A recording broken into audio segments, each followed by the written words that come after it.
आज मेरी शादी थी।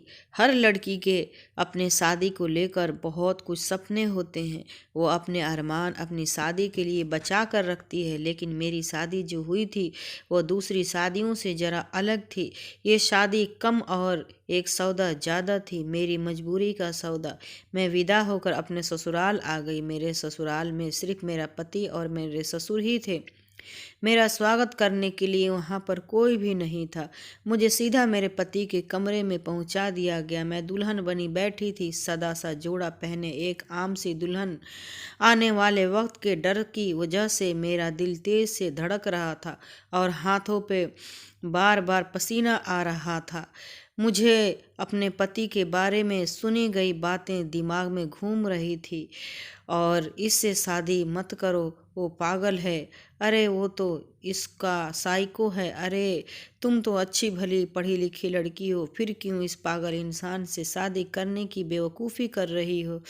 एक के बाद एक बात मेरे दिमाग में चल रही थी। घबराहट सा गला सूख रहा था। मैं अपनी घबराहट पर काबू पाने की कोशिश कर रही थी कि इतने में मेरा पति अंदर चला आया। मैं थोड़ा सिमट गई। वो आकर मेरे पास बेड पर बैठ गया और मुझे कहने लगा कि अपना घूंघट उठाओ। मुझे यह बात बहुत अजीब लगी, लेकिन मैंने पहले ही अपने पति के बारे में इतनी अजीब अजीब बातें सुन रखी थी, इसीलिए मैंने उसकी बातें मानी और अपना घूंघट खुद ही उठा लिया। मगर जैसे ही मेरी निगाहें उसके चेहरे पर पड़ी तो मैं चौंक उठी और उसने भी चौंक कर अजीब से नज़रों की तरफ देखा और कितनी देर तक टकटकी लगाए मुझे देखता रहा। ना जाने उसे क्या हुआ। वो एकदम से उठकर कमरे के टेरिस पर चला गया। मेरा नाम मानवी है और मैं एक गरीब घराने से संबंध रखती हूँ। घर में मेरे अलावा माँ, पिताजी और एक छोटा भाई है। भाई अभी छोटा था और गवर्नमेंट स्कूल का पढ़ाई कर रहा था, जबकि मैं इंटर करके दिल्ली की एक मशहूर यूनिवर्सिटी में स्कॉलरशिप पर पढ़ रही थी। यहाँ पर मेरी जैसी लड़कियाँ बहुत कम थी जो गरीब फैमिली से हो। यहाँ से अच्छे अच्छे अमीर घरों की लड़कियाँ और लड़के पढ़ने आते थे।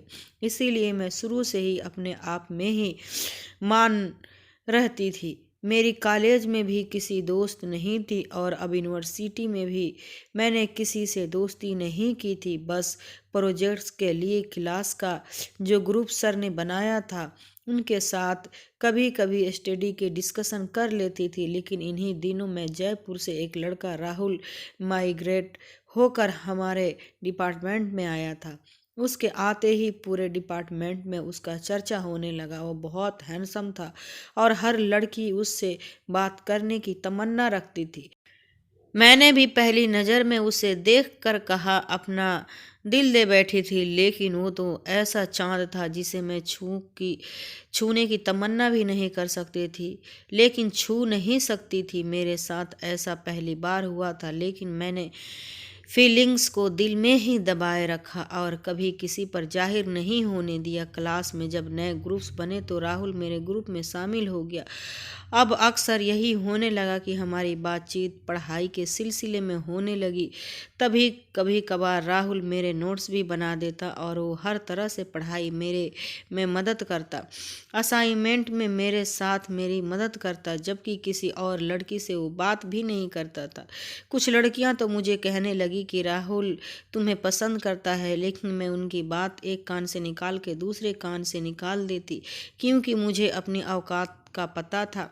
बेशक मैं बहुत खूबसूरत थी, लेकिन मेरा स्टेटस राहुल के स्टेटस के साथ मैच नहीं करता था और वो कोई पागल था जो इतनी अच्छी लड़कियों को छोड़कर मुझे पसंद करता। ओ मुल्क की हाई प्रोफाइल फैमिली का से ताल्लुक़ रखता था और मैं एक निचले तबके से ताल्लुक़ रखती थी जिसका बाप सब्जी बेचता है। यूनिवर्सिटी का वक्त कैसे गुजरा कुछ खबर ही न पता चला और ना मैंने कभी राहुल से अपने प्यार का इजहार किया और ना ही कभी राहुल ने मुझसे कोई फालतू बात की। आज हमारा यूनिवर्सिटी में आखिरी दिन था, लेकिन आज राहुल नहीं आया था। मेरे दिल को अजीब सी बेचैनी होने लगी थी। मैंने बहुत इंतज़ार किया। मैं एक आखिरी बार उसको देख लेना चाहती थी, लेकिन न जाने वो क्यों नहीं आया। हमने तो कभी एक दूसरे को अपना नंबर भी नहीं दिया था, कभी इसकी ज़रूरत ही नहीं पड़ी थी और आज आखिरी दिन भी वो ना आ सका। मैं बड़े बुझे दिल से अब उसके साथ यूनिवर्सिटी से घर आई। मेरा आखिरी दिन बहुत बुरा गुजरा था। कुछ दिन तो यूनिवर्सिटी की थकान उतारने में ही गुजर गए, लेकिन फिर यूनिवर्सिटी छोड़ने के कुछ समय बाद जिंदगी ने एक ऐसा पलट खाया कि मैं दंग रह गई। पिताजी को अचानक काम के दौरान हार्ट अटैक हुआ और वह वही कई दिनों तक अस्पताल में दाखिल रहे। काम तो बंद हुआ ही साथ टेस्टों के दौरान पता चला कि पिताजी को वाल्व बंद है और दिल की मेजर सर्जरी करवानी पड़ेगी। हमारी इतनी हैसियत नहीं थी कि हम इतना महंगा इलाज अफोर्ड कर सकते थे। वक्ती तौर पर सरकारी अस्पताल से इलाज करवा के पिताजी को घर आ गए, लेकिन डॉक्टर ने सख्ती से मना की कि उन्हें आराम करने को कहा। पिताजी अब ज़्यादा घर पर ही रहते थे और वो बहुत कोशिश करते कि काम पर जाएं, लेकिन मैं उन्हें मना करती थी और काम पर जाने नहीं देती। एक दिन मुझसे चोरी छुपे वो काम पर चले गए तो तबीयत ज़्यादा खराब हो गई, तो पिताजी भी खुद ही कहने लगे कि जब तक ठीक नहीं हो जाता तब तक नहीं जाऊंगा। लेकिन फिर ऐसा कब तक चलता? घर में मौजूद जितना भी राशन था वो ख़त्म होने को आ गया था। जितनी जमा पूंजी थी वो अब थोड़ी थोड़ी करके खर्च होने लगी थी। हमने भी घर बदल लिया, एक काम किराए पे छोटा सा ले लिया।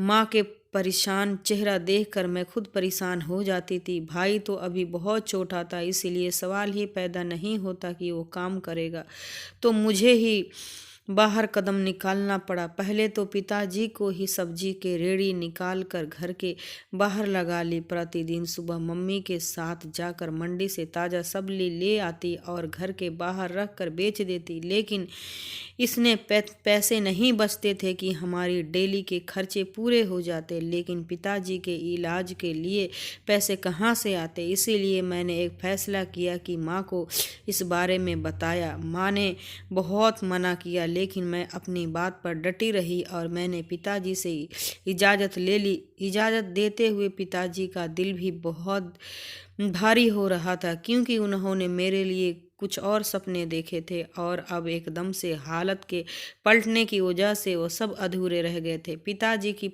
परमिशन मिलते ही मैंने अगले ही दिन अलग अलग जगहों पर नौकरी के लिए अप्लाई करनी शुरू कर दिया। अखबार मंगवाया। उसने नौकरियों के एड्स देखकर बहुत जगह पर अप्लाई किया, लेकिन पूरा एक महीना नौकरी के अप्लाई करती रही और मुझे कहीं भी नौकरी नहीं मिला। इंटरव्यू कॉल आती और मैं इंटरव्यू देने जाती। ऐसा लगता जैसे वहाँ पर पहले ही नौकरी के लिए सिलेक्शन हो गया है और ये इंटरव्यू बस एक फॉर्मेलिटी हो। लेकिन फिर इन्हीं दिनों में एक जगह पर मेरी नौकरी लग गई। सैलरी बहुत ज़्यादा नहीं थी, लेकिन अच्छी थी। मैं खुशी से खिल उठी और फ़ौरन ज्वाइन कर लिया।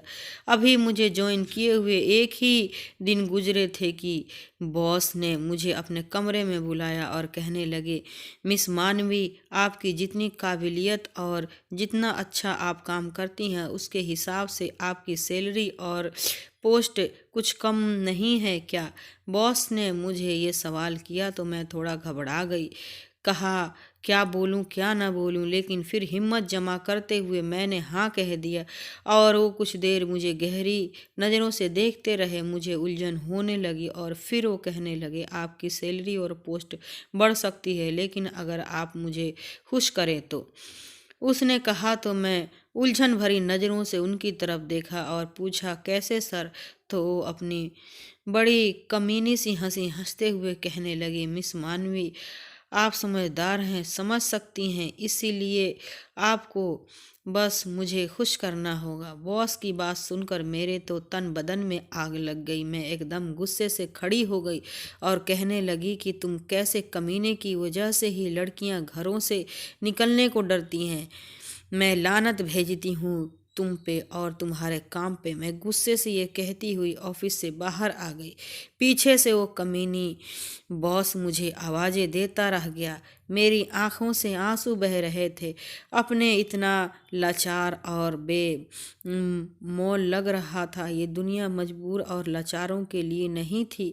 मैं कितनी देर से बेमकसद सड़क पर निकलती चली जा रही थी, लेकिन आखिर कब तक जो जाना ही था तो घर पहुंचकर माँ के परेशान और देखना नहीं चाहती थी। पूछने लगी, क्या हुआ मानवी, तुम इतनी परेशान क्यों हो? माँ ने पूछने की देरी की थी कि मैं फूट कर रोने लगी और माँ को ऐसी बात बता दी। माँ ने अपने साथ लगा लिया और हौसला दिया कि वो कहने लगी, बेटा अब तुम घर से बाहर नहीं निकलोगी, तुम्हें इस तरह के बहुत सारे भेड़िए से लड़ना होगा, ऐसी बहुत सारी दरिंदे तुम्हारे रास्ते में आएंगे, लेकिन तुम्हें हिम्मत और समझ से काम लेना होगा। माँ ने इसके बाद मुझे बहुत समझाया, पर मैं अब काफ़ी हद तक परेशान हो गई थी। अगले दिन मैं हिम्मत और हौसले से नई जॉब देखने लगी और फिर जल्द ही मेरा किस्मत ने मुझे के इंटरप्राइजेज में नौकरी मिल गई। ये नौकरी वाले पहले नौकरी से बहुत अच्छी थी, सैलरी भी ज़्यादा थी और पिक एंड ड्रॉप में सुविधा भी थी। मुझे अब काफ़ी आसानी हो गई थी। यहाँ काम करते हुए मुझे 3 महीने हो गए थे। यहाँ का माहौल बहुत अच्छा था। मैंने आज तक सिर्फ अपनी कंपनी हेड को ही देखा था। हालांकि ऑफिस में बॉस के बेटे बहुत ही आते रहते थे। उसे कोई पागल कहता तो कोई दीवाना कहता, कोई उसको साइको कहता, लेकिन मैं कभी भी उसे नहीं देख पाई थी। शायद वो ऑफिस से आता ही नहीं था। मैं भी अपने काम से काम रखती, लेकिन फिर इन्हीं दिनों बॉस के वर्कर्स की एक अर्जेंट मीटिंग बुलाई और उनकी तरफ से एक अजीब ऐलान सुनने में आया। बॉस ने कहा था कि जो भी लड़की मेरे बेटे के साथ शादी करेगी और उसके साथ पूरे 24 घंटे गुजारेगी तो मैं उसे बहुत बड़ी रकम के तौर पर इनाम दूंगा। मुझे बॉस की यह बात अच्छी नहीं लगी और न जाने बेटे में क्या मसला था कि बॉस ने इस तरह का ऐलान किया था। लेकिन फिर बराबर बात सुनने को मिलती कि कोई भी लड़की बॉस के बेटे के साथ शादी के लिए तैयार नहीं थी। लेकिन यह बात सुनकर मेरे दिल में बार बार यही ख्याल आ रहा था कि इतने ज़्यादा पैसे मिलेंगे तो मैं बॉस के बेटे से शादी कर लेती हूँ। इन पैसों से तो मैं अपने पिताजी का इलाज करवा सकती हूँ और एक बार पिताजी ठीक हो जाएं तो हमारे घर मसले ही ख़त्म हो सकते हैं और फिर कौन सा ये सच की शादी होगी, सिर्फ एक सौदा ही है ना। लेकिन दिमाग में इस बात को झटका देता और दिल इस बात की जंग जारी थी और फिर दिल जीत गया। मैंने इस आग में कूदने का फैसला कर लिया। मैंने घर आकर माँ से ये बात की तो माँ ने सुनकर शौक में चली गई। वो मुझसे खफा हो गई थी। पिताजी भी तैयार नहीं थे, माँ से अलग ना था। दोनों ने मुझे इस बात करने के लिए मना किया, लेकिन जब मैं तय कर चुकी थी और सबसे बड़ी बात मुझे उन पैसों का लालच था जिसने पिताजी का इलाज करवा सकती थी, इसके अलावा मुझे और कोई ऑप्शन भी नज़र नहीं आ रहा था। माँ पिताजी 1-2 दिन नाराज हुए, लेकिन फिर मुझे समझाने पर मान गए। लेकिन फिर समझने समझाने की हद से ज़्यादा हो चुकी थी, इसीलिए मैंने उनकी बात नहीं मानी और रविवार का दिन आ पहुंचा। सदा से फंक्शन से हमारी शादी हो गई। अपने पति का चेहरा भी नहीं देखा था, लेकिन उसका नाम सुनकर मैं चौंक जरूर थी। लेकिन उसके नाम तो बहुत से लोग होते हैं। अब ये राहुल वो राहुल बिल्कुल नहीं हो सकता। उसके आने से दिल धड़क जाता, जबकि ये ना तो जाने कौन पागल और साइको है। मैं विदा होकर ससुराल आ गई थी। अभी मैं अपने कमरे में ही उन्हें देखा तो मेरी हैरत की सीमा न रही। अपनी कहानी सुनाते हुए मैंने राहुल की तरफ देखा, जो बड़ी गहरी से और प्यार भरी नज़रों से मुझे देख रहा था। मैंने शर्माते हुए सर झुकाया था, लेकिन फिर उससे पूछा कि तुम्हें क्या हुआ है? क्यों तुम ऐसे साइको होते जा रहे हो? क्यों तुम्हारे बारे में ऐसा मशहूर है? मेरी बात सुनकर राहुल एक गहरी सांस लिया और वो कहने लगा, जब जयपुर से माइग्रेट होकर दिल्ली यूनिवर्सिटी में आया था तो वहाँ के डिपार्टमेंट में मैं एंटर होते ही मेरी नज़र तुम पर पड़ी थी। तुम एक तरफ बेंच पर बैठी अपने कुछ नोट्स बना रही थी और इन सब मॉडल फंक्शन में हमारी लड़कियों उन्होंने मेकअप करके अपना कोई केक पेस्ट्री बनाया था जो तुमने बिल्कुल अलग नज़र कर रही थी। तुम्हें चेहरा तो तुम्हारे मेकअप से पैक और बहुत ही प्यारी लग रही थी। तुम्हें दुपट्टा ओढ़ा हुआ था और बहुत प्यारी और सादगी सी लग रही थी। मैं कुछ पल के लिए बस तुम्हें देखता रहा। ऐसा नहीं था कि मेरा ज़िंदगी में लड़कियां नहीं थी, लेकिन वो सिर्फ वक्त गुजारने के लिए थी। लेकिन तुम्हें देखकर मैं पहली नज़र में ही मोहब्बत का शिकार हो गया और मैंने वही खड़े खड़े फैसला कर लिया कि मैं तुम्हें ही अपनी पत्नी बनाना है। और ये सोचते ही एक सुकून सा सारा दिल में उतर गया। मुझे तुम्हें देखना बहुत ही अच्छा लगने लगा था। इन्हीं दिनों मैंने पापा की तरफ से मुझे शादी का प्रेशर पड़ने लगा। दरअसल दिल्ली से पापा ने मुझे बुलाया ही इसीलिए था। मैंने तुम्हें तुम्हारे बारे में बताया, लेकिन स्टेटस के फ़र्क की वजह से पापा ने मुझे साफ साफ इनकार कर दिया और तुमसे मिलने का गवारा नहीं किया। फिर मैंने तुम्हें काबिलियत और तुम्हारी खूबसूरती के और कोई मतलब नहीं था। वो अपने ही जैसे बिजनेस और क्लास में फैमिली से मेरा रिश्ता करना चाहते थे, जिससे वो अपने बिजनेस को चार चांद लगा सके। मैंने उनसे कई बार मना करना चाहा, लेकिन उन्होंने एक न सुनी और एक जगह से मेरा रिश्ता तय कर दिया। मैं इसीलिए आखिरी दिन यूनिवर्सिटी नहीं आया था। मुझे पता था कि तुम मुझे पसंद करती हो, लेकिन मैं आखिरी दिन तुम्हारे आस और उम्मीद को तोड़ नहीं सकता था। इसीलिए मैं यूनिवर्सिटी नहीं आया। पापा से मेरी मंगनी बहुत धूमधाम से कर दी थी। मैंने पापा की मर्जी के आगे सर झुका दिया था, लेकिन उसके बाद मैं चुपचाप रहने लगा। मेरी मंगेतर अक्सर मुझे बाहर जाने के लिए आती, मुझे महंगे महंगे गिफ्ट्स देती और मेरे साथ वक्त गुजारना चाहती थी, लेकिन मुझे ये सब बिल्कुल अच्छा नहीं लगता था। मुझे बार बार तुम्हारा ख्याल आता। और फिर एक दिन मैं यूनिवर्सिटी क्लर्क डिपार्टमेंट में तुम्हारे घर का पता निकलवाया और तुम्हारे घर भी गया, लेकिन वहाँ तो पता चला कि तुम लोग तो घर छोड़ कर जा चुके हो और मैं बहुत नाउम्मीद हो गया। अब इतने बड़े शहर में मैं तुम्हें कहाँ ढूंढता। इसके बाद मैं जैसे ही खुद ही उठ गया था। इन्हीं दिनों इसी हालात में मेरे अपने मंगेतर के साथ झगड़ा हो गया। वो मुझे किसी कॉन्ट्रोवर्स में लेकर जाना चाहती थी, जबकि मेरा बिल्कुल भी दिल नहीं चाह रहा था। इसीलिए मैंने उसे साफ इनकार कर दिया था। वो मुझे बार बार तंग करने लगी थी। उसको मेरा इनकार करना बहुत बुरा लगा और उसने अपने पापा से मेरे बर्ताव के बारे में शिकायत कर दी। उसके पापा ने मेरे पापा से बात की और घर में एक तूफान खड़ा हो गया। पापा ने पहले तो मुझे बहुत बुरा भला कहा और फिर पापा ने मुझे साफ साफ वार्निंग दे दी। मुझे उस लड़की से माफ़ी मांगनी होगी और अपना बर्ताव ठीक करना होगा, वरना उनके बिजनेस को भी नुकसान हो सकता था और हमारे रिश्ते को भी। लेकिन मेरा ऐसा कोई इरादा नहीं था। मैंने ना तो उस लड़की से माफ़ी मांगी और ना ही अपने रिश्ते को ठीक किया। इसके नतीजे से हमारी मंगनी टूट गई। पापा मुझ पर बहुत गुस्सा हुए। फिर पापा ने एक और जगह पर मेरा रिश्ता पक्का कर दिया और मुझे उस लड़की से मिलने जुलने के लिए कुछ समय दिया। पापा चाहते थे कि हम एक दूसरे को समझ जाएं और फिर जल्दी ही वो हमारी शादी पक्की कर दे, लेकिन मैं भी सिर्फ घर पे ही पड़ा रहता। मेरा दिल भी नहीं करता कि मैं और कहीं बाहर जाऊं। पापा मुझे बहुत डांटते, अक्सर मुझे समझते कि वो मेरी बात मानने को तैयार नहीं थे। कुछ वक्त बाद अब पापा को भी मेरी चिंता होने लगी थी। वो मुझे वक्त देते और मेरे साथ खाना खाते, लेकिन मुझे अब उनका साथ नहीं चाहिए था। अब मुझे उनकी ज़रूरत नहीं थी, तो बिजनेस जमाने के फिक्र में लगे रहते थे। खैर, मेरा ये रिश्ता भी ख़त्म हो गया था। मैंने पापा को साफ साफ मना कर दिया, अभी मेरे लिए कोई रिश्ता ना देखे और ना ही अपनी शादी करनी है, मुझे वक्त दे। पापा भी शायद अब इस बात को समझ गए थे, इसीलिए उन्होंने मुझे संभालने के लिए वक्त दिया।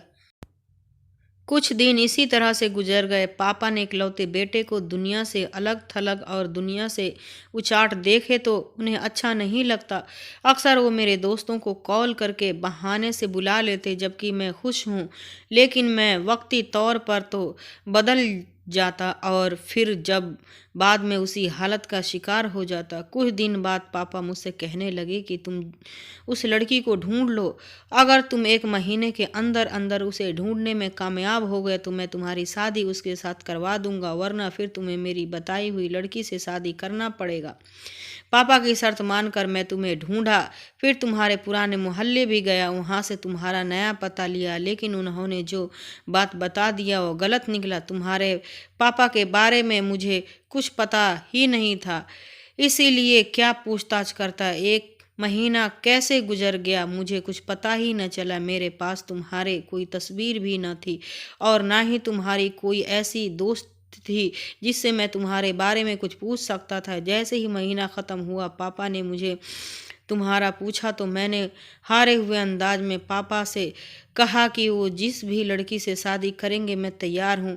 पापा तो जैसे खुशी से बेकाबू हो गए और अगले ही दिन उन्होंने कहा कि मैंने इस रविवार को तुम्हारी शादी पक्की कर दी है, रविवार को तैयार रहना। मैंने उनसे लड़की के बारे में कुछ भी नहीं पूछा क्योंकि अगर तुम ही हो तो कोई फ़र्क ही नहीं पड़ता। रविवार को तय वक्त पर मैं तैयार हो गया। शादी के दौरान तुम्हारा नाम सुनकर मैं चौंका जरूर था, मगर मानवी नाम की लड़कियां न जाने कितनी सारी इस दुनिया में होंगी यह सोचकर मैं रह गया। और फिर तुम्हारे कमरे में देखकर मैं हैरान हो गया हूँ। शायद भगवान ने हमारा मिलना लिखा था, इसी तरह हमारा नसीब जुड़ना था और देख लो आज हम एक हो ही गए। राहुल ने ये कहते हुए अपना साथ आगे किया और मैंने भी उसके हाथ से अपना हाथ रख लिया। अगले दिन सुबह और राहुल हम खुश खुश होकर कमरे से बाहर निकले और जाकर पापा से मिले। पापा हम दोनों को एक साथ देखकर बहुत खुश हो गए थे और फिर हम दोनों एक गले साथ लगा लिया। उनकी आंखें भीग गई थी। शायद वो भी राहुल को इसी हालत से की वजह से ज़्यादा परेशानियां झेले थे और अब उसे खुश देखकर उन्हें अच्छा लग रहा था। हम सब मिलकर नाश्ता करने लगे। राहुल मुझे थोड़ी थोड़ी देर बाद हर चीज़ उठाकर मुझे दे रहा था। मुझे बहुत अच्छा लग रहा था और पापा हैरानी से राहुल को देख रहे थे और मैं सिर्फ राहुल की सच्चाई जानती थी। उन्होंने पापा को इस बारे में भी कुछ नहीं बताया। मैंने और राहुल ने एक दूसरे से वादा किया था कि ये बात हम किसी दूसरे को नहीं बताएंगे कि हम एक दूसरे को पसंद करते थे और वही लड़की हूँ जिससे राहुल शादी करना चाहता था। पापा को भी सच्चाई का पता नहीं था, इसीलिए वो हमें खुश देखकर बहुत खुश थे कि अचानक राहुल पापा से कहने लगे, पापा मैं दरअसल आपका धन्यवाद करना चाहता हूँ कि आपने मानवी को मेरी ज़िंदगी के साथ चुना। इससे बेहतर लड़की मेरे लिए कोई और हो ही नहीं सकती। राहुल ये कहते हुए उठकर पापा के गले लग गए। पापा की आंखें भीग गई। वो कितनी देर राहुल को अपने सीने से लगाए रखे। हमारी शादी को लगभग एक महीना हो गया था। यूं ही बैठे बैठे मुझे राहुल की माँ की ख्याल आया तो मैंने उनसे पूछ ही लिया, राहुल आपकी मम्मी कहाँ है? मैंने कभी उनके बारे में नहीं सुना और ना ही कभी उनकी कोई तस्वीर देखी। यहाँ तक कि मुझे पूरे घर में उनकी तस्वीर भी नज़र नहीं आई, जबकि आपके बचपन की तस्वीरें और पापा की अलग अलग शहरों की शहर की तस्वीरें घर में जगह जगह लगी हुई हैं। मेरी बात सुनकर राहुल फीकी सी हंसी हंस दिया और कहने लगा, चलो मैं आज तुम्हें यह सच बता देता हूँ। मेरी मम्मी पापा की शादी दरअसल एक शादी नहीं थी, बल्कि वो एक दोनों परिवार के कारोबार बढ़ाने और एक दूसरे के स्टेटस ऊंचा करने का एक सौदा था जिसे इन दोनों ने मंजूर कर लिया और एक दूसरे को अपना लिया। मम्मी अपनी सोशल लाइफ में ज़्यादा बिजी रहती, वो क्लब जाती, पार्टीज़ करती और पापा हर वक्त अपने बिजनेस में दो दो चार करने में लगे रहते। दोनों का रिश्ता था लेकिन वो दोनों एक दूसरे के साथ नहीं थे। इन दोनों रिश्तों में प्यार नहीं था। इसी दौरान ना चाहते हुए भी कहीं मैं भी पैदा हो गया था। हालांकि मम्मी को बच्चा नहीं चाहिए था, वो भी अपने पैरों में किसी की तरह की बेड़ियां नहीं डालना चाहती थी, लेकिन शायद भगवान को कुछ और ही मंजूर था और मैं इस दुनिया में चला आया। फिर पैदा होने के कुछ ही दिन बाद तक मम्मी पापा के आपस में मूड खराब रहा और लेकिन फिर उनके बीच वही झगड़े दोबारा होने लगे। मम्मी को आपत्ति होती कि पापा उन्हें वक्त नहीं देते, लेकिन पापा को एतराज़ होता कि मैं जब घर आता हूँ तो घर में मौजूद नहीं होती। यूँ इस तरह करते करते इन दोनों के झगड़े बढ़ने लगे। मैं इसी समय 8 साल का हो चुका था। इन्हीं दिनों में मम्मी का अफेयर सुनने को आया। मम्मी अपने काम से कम उम्र के लड़के अक्सर दिखाई देने लगी थी। पापा को वैसे भी बिजनेस से फुर्सत नहीं होती थी, लेकिन उन्हें कोई कोई मिलने वाला घर में आता रहता। जब भी पापा को ऐसा कुछ पता चला तो वो नशे में धुत होकर घर आते और मम्मी को गंदी गंदी गालियां देते। फिर कभी कभार मम्मी के ऊपर हाथ भी उठाने की कोशिश करने लगते, लेकिन एक तो वो नशे में होते और दूसरे मम्मी उन्हें ऐसा करने से रोकती। और फिर एक दिन मम्मी ने तलाक का केस कर दिया। पापा को जैसे ही नोटिस मिला वो भागकर मम्मी के पास चले गए और मम्मी की मिन्नतें करने लगे, क्योंकि बिजनेस में 50% की शेयर होल्डर मम्मी थी और अगर मम्मी उनके हाथ से निकल जाती तो इसका मतलब था कि आधा बिजनेस उनके हाथ से चला जाता। पापा ने मम्मी को मनाने की बहुत कोशिश की, लेकिन मम्मी अपने बात पर डटी रही। उनके ऊपर नए नए इश्क का भूत सवार था और वो पापा से तलाक लेकर दूसरी शादी करना चाहती थी। मम्मी को पता था कि पापा उन्हें आसानी से तलाक नहीं देंगे, इसीलिए उन्होंने अदालत में केस कर दिया था। पापा ने भी अपने तरफ से बहुत तगड़ा वकील किया, लेकिन मम्मी का वकील जीत गया और अदालत के तरफ से मम्मी को तलाक मिल गई। साथ ही साथ पापा को मम्मी के 50% शेयर वापस करने पड़े। तो पापा को बहुत बड़ा झटका लगा था और वक्त गुजरने लगा। उनको ये बिजनेस दोबारा अपने पैरों पर खड़ा करने में पापा को मम्मी से बहुत मोहब्बत थी। ये क्या था, पापा ने दोबारा शादी नहीं की। पापा ने सारे घर में मम्मी के एक एक चीज़ें फेंक दी थी, यहाँ तक कि मम्मी की तस्वीरें भी नहीं रहने दी। मेरे ऊपर इन झगड़ों का बहुत असर हुआ था। मम्मी की बेवफाई और रोज़ के झगड़े मुझे औरत जात से भरोसा ख़त्म कर गए थे और मैं इस तरह की ज़िंदगी अपने लिए नहीं चाहता था और ना ही अपने लिए ज़िंदगी में ऐसी औरत चाहता था जिसे ना घर का ख्याल हो और ना ही अपने पति का और ना ही बच्चे का, जिसे ये तो पता हो कि शाम को तैयार हो करके उसके क्लब जाना है, लेकिन ये पता ना हो कि शाम को उसका बेटा और पति क्या खाएंगे। कैसे गैर जिम्मेदार मर्दों से अपनी तारीफ सुनकर अच्छा लगता हो। मुझे ऐसी औरत नहीं चाहिए। मैं चाह रहा था कि मुझे वो औरत मिले जो मेरी अटेंशन और प्यार की भूखी हो, जो मुझे मोहब्बत करे, जो मेरे घर में घर बना कर रहे और जब अपने घर वापस आऊं तो मुस्कुराती हुई मुझे दरवाजे पर वेलकम करती हुई मिले। फिर इसीलिए जब मैंने तुम्हें देखा तो मुझे लगा कि तुम ही वो औरत हो जो मेरी ज़िंदगी में ये सब ला सकती हो। हालांकि मैं अपनी सोसाइटी में बहुत सी लड़कियां देखी थी, मुझे भी अच्छी लगी, लेकिन वो सब भी मम्मी की तरह ही थी। मम्मी की तरह उनके ख्यालात थे, उनकी ज़िंदगी भी मम्मी की जैसी ज़िंदगी ही थी। मैं धीरे धीरे इन सब से आउट हो गया था और फिर बिल्कुल ही पीछे हट गया। और जब मैं माइग्रेट होकर यहाँ आया तो मुझे लगा कि मेरी तलाश ख़त्म हो गई है। राहुल ने यह कहते हुए प्यार से मेरे कंधे पर हाथ रखा और मैंने उसके सीने से लगकर सर लगा लिया, क्योंकि मुझे मालूम था कि राहुल की मोहब्बत हमारे साथ हमेशा हमेशा के लिए है।